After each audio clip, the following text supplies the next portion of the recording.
Saudações, Dux e Duquesas Tricolores.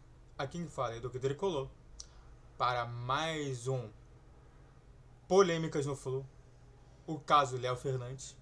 Vem chamando muita atenção, ainda mais por tudo que aconteceu no jogo contra o Flamengo. E é claro que vi muita gente falando sobre isso, né? Eu diversas vezes vejo essas tretas, né, acontecendo. E é claro que eu também tenho minha opinião sobre isso, né, o comportamento e tudo mais. Até mesmo de gente indignada, né, com a situação de que o Léo Fernandes não é o titular do Fluminense e não joga no Fluminense, mas quem já teve esse jogador e esse jogador foi mandado embora no início do ano. Mas antes disso, entenda uma coisa, que YouTube Live é todos os dias, sexta-feira, às 7 horas da noite. Vamos nessa porque é interessante falar sobre esse tema. Bom,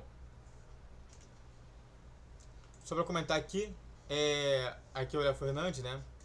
Ele saindo de um jogo, né? Particularmente, esse daí acho que foi o jogo que ele meteu o gol lá de trás de falta contra o Cruzeiro, né?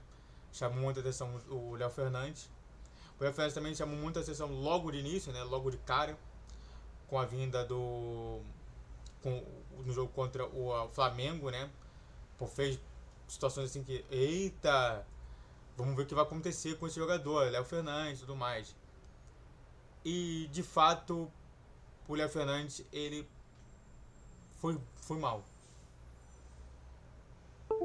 Foi mal diversas vezes, não estava adaptado ao estilo de jogo, né?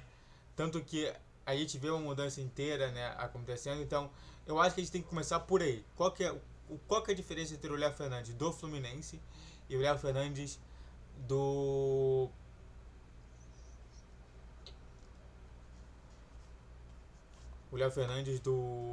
do Peñarol, né? Isso é importante falar. Bom, a primeira diferença, acho que básica, é que o Léo Fernandes do Peñarol não tem uma função de defender. Diversas vezes eu ficava observando onde que ele estava e diversas vezes ele estava justamente como um cara que estava mais no ataque. É igual diversas vezes como está o Serna hoje. O Serna está tendo essa função, né, de que toda hora ele está no ataque, de toda hora ele está lá progredindo com a situação toda. E bom, não é à toa que o Serna hoje tem essa função e também o próprio Keno também tem essa função.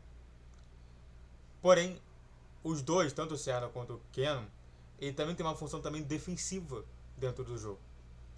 Ele até pode ficar lá no ataque, mas normalmente ele volta para marcar. E era isso que era pedido no tempo de Fernando Diniz. Fernando Diniz, ele pedia para que certos jogadores ficassem ali no ataque e certos jogadores voltassem a defender. Já que tinha Ganso e Cano, que tecnicamente não marcam tão bem, eles ficavam mais na ofensividade, enquanto isso Arias e o Léo Fernandes tinham que voltar marcando.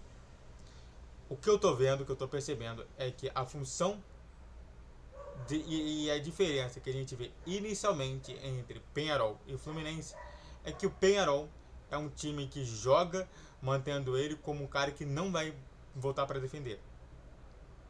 Quem defende é o centroavante até, o Cabreira, que meteu o gol. Mas não ele. Enquanto isso no Fluminense ele teve que marcar. Isso daí então é um ponto relevante para que a gente inicie a nossa discussão falando que não podemos colocar o Léo Fernandes do Peñarol com o Léo Fernandes do Fluminense. E sim, mesmo agora com o Mano Menezes, ele teria que voltar. E ele faria muito mal esse tipo de situação. Então, antes de a gente continuar falando mais sobre esse tema, se inscreva no canal, faça o triplo seguir, curte, comente, compartilhe. Redes sociais aqui estão de vídeo de 10, 12, 20 horas. Pix na tela. E vamos continuar falando mais sobre. Bom, e aí surgiu justamente o jogo do Peñarol contra o Flamengo. O Léo Fernandes foi até muito bem. Muita gente comentando sobre o Léo Fernandes, né? Muito tricolor comentando sobre o Léo Fernandes, sobre como que o Léo Fernandes estava jogando muita boa bola. E de fato daí deu burburinho durante todas as redes sociais. E de fato a gente tem que comentar sobre isso. Entendendo que é completamente diferente as propostas, é óbvio que pro esquema do Fernando Diniz, o Léo Fernandes nunca funcionaria. E é óbvio também que o Fluminense, ainda mais do que como estava e como ainda está no Campeonato Brasileiro, claramente iria não conseguir jogar direito. Aliás, né, muito se questionava, né, sobre o valor dele. Né? Eu quero lembrar vocês sobre isso. Muitos torcedores questionavam sobre o valor exorbitante para a contratação do Léo Fernandes, que acabou somente indo para o Peñarol, que conseguiu pagar esse valor exorbitante, mas entendendo que ele é um ótimo jogador. E bom, ele tá lá, ele tá indo até bem, provavelmente pode passar do Flamengo, e tá na semifinal, o Fluminense pode passar. Mas a questão que fica é, quantas e quantas vezes, isso é importante perguntar, quantas e quantas vezes aquela contratação vai muito mal no Fluminense e vai muito bem em outro time? Será que a culpa não é do técnico? Será que a culpa não é da gestão? E outra, o Léo Fernandes era melhor do que os jogadores que estavam ali? Era melhor do que o Keno? Era melhor do que o Arias? Era melhor do que o Isaac, que estava jogando ali na ponta? Era melhor do que outros jogadores que iam vir depois? Era melhor do que o Marquinhos? Era melhor do que o Serna? Não sei. Mas essas perguntas têm que ser feitas.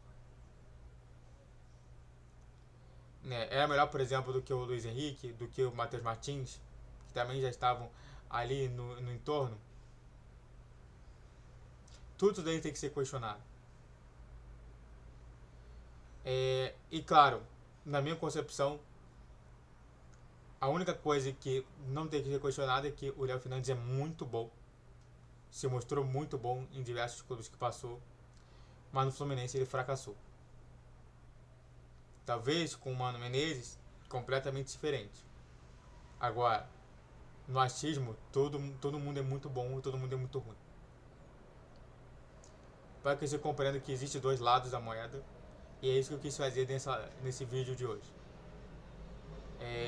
Não se preocupar somente com o outro lado falando algumas coisas, como também falando outras que você não goste, mas entenda que cada um tem seu nível tem o seu nível e tem sua proposta justamente ali.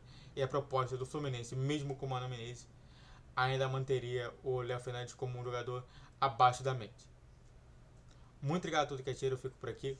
Se inscreva no canal, faça o triplo C, que é curte, comente, compartilhe. Redes sociais e inscrição desse vídeo, todo dia 10, 12, 20 horas. Pix na tela. E YouTube Live todos os dias, sexta-feira às 7 horas da noite. Saudações tricolores, até a próxima!